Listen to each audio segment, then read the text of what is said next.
There. So you were talking about which dogs now? But I'll talk about Chip and Pretzel. Okay. Frank was with the two of them, and they were out short distance in the country, and they came across a porcupine. And Pretzel goes right in there and gets his nose full of quills. Comes out, Chip, yap, yap, yap, goes around, yap, yap, yap, kept going around it. And it's funny that porcupine got tired of going in a circle and stopped. He went right under her throat. The dog was... The porcupine didn't... Never got a needle. Wow. So Yeah. Tip was smart, and Pretzel was the one that was the lazier one, right? Mm-hmm. Yeah, Dad, when he fed him, you didn't go to the grocery store and buy dog food like you do now. Yeah. You'd go to the butcher, and barter for some bones and stuff like that for the. And anyway, Dad would get this dog stuff that was starting to stink, and he'd put it on the stove and boil it up, cook it for a while, and he put juniper berries on the stove at the same time to kill the stink. Anyway, he only fed the dogs about 3 times a week. Okay. So he'd go out to fill up their dishes full when he'd feed them. And their dishes were about 40 foot apart. So when it was time to he'd take the food out and fill the dishes. And Chip would be on the run, so he wasn't there. But Dad fed him when it's time, he fed him. Yeah.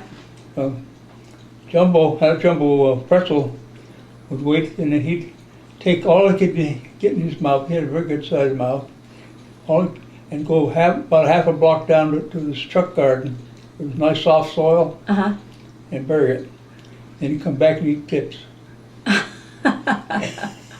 What did Tip do then? He got along all right. Yeah. And of course, Pretzel was noted neighborhood-wise as the scavenger.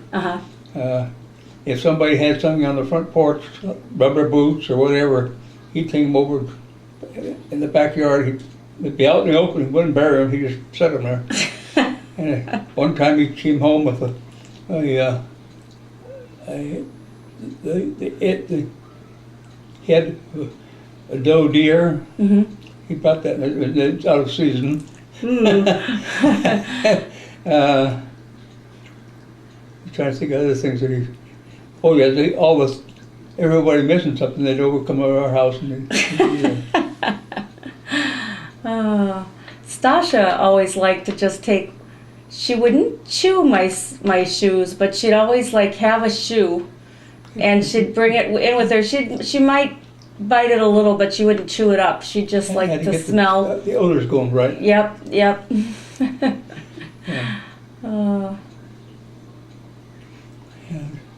I'm gonna grab something to drink while we're talking.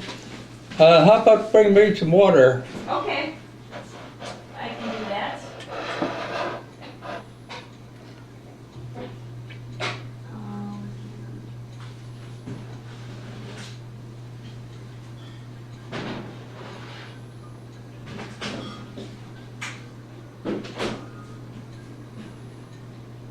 I think I'll use your glass though, because I don't know if I have another. That's good. Okay.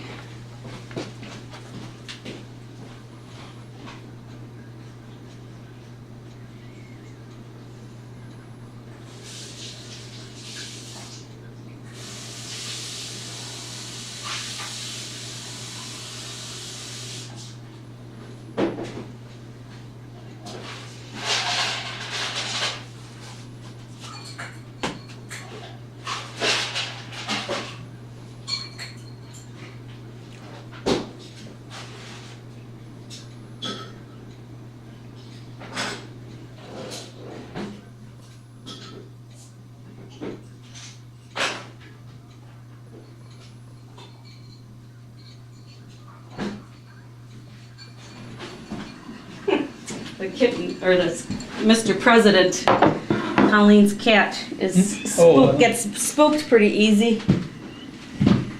So there's your water. Okay. Mhm.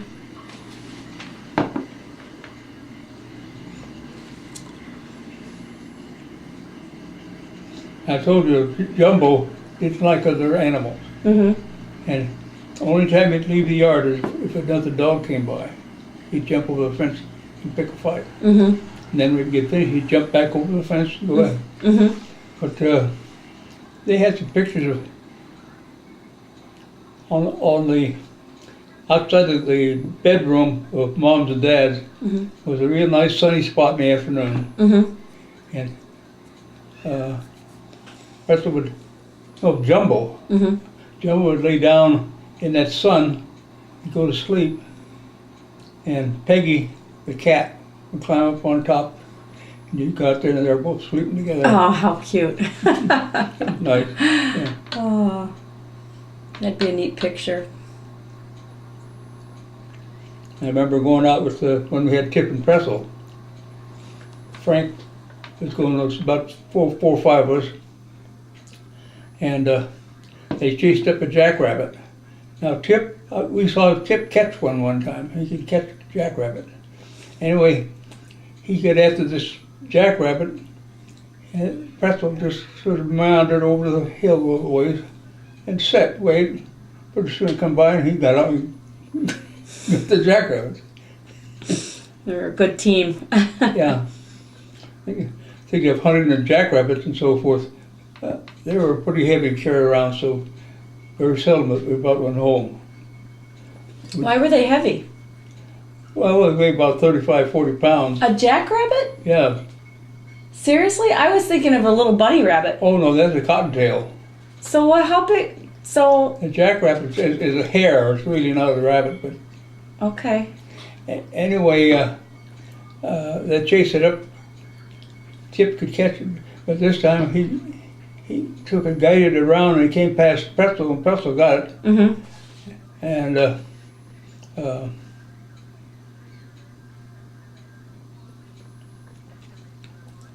You were saying that normally you don't like to carry them around yeah, because they're too heavy. one time we were out, we didn't have any guns with us, and I had a Boy Scout's hatchet. And we came down here, here's a big porcupine. And he's going down a draw, he'd come up one side, and I'd whack him with a hatchet. He'd come up the other side, and I'd hack him with a big stick, you know. Mm-hmm. Finally got him killed. And Jim Garrett wanted to take it home. Mm-hmm. So he took off his belt to put it around it. That thing probably weighed 45 pounds. And he went about 25, 30 pounds, 35, 40 yards. Uh-huh. And said that's too much. So he couldn't just cut off his tail. Uh-huh. And he tried and hacked and hacked and hacked. He couldn't, the tail was too tough. Oh. And they couldn't get a good background for it either, see. Yeah, yeah. So anyway, finally ended up pulling a bunch of quills out, Just taking them home. Bringing the quills home. It's amazing how sharp those quills are. Oh yeah. You know, and they're barbed, they'll continue to go in. Mm-hmm.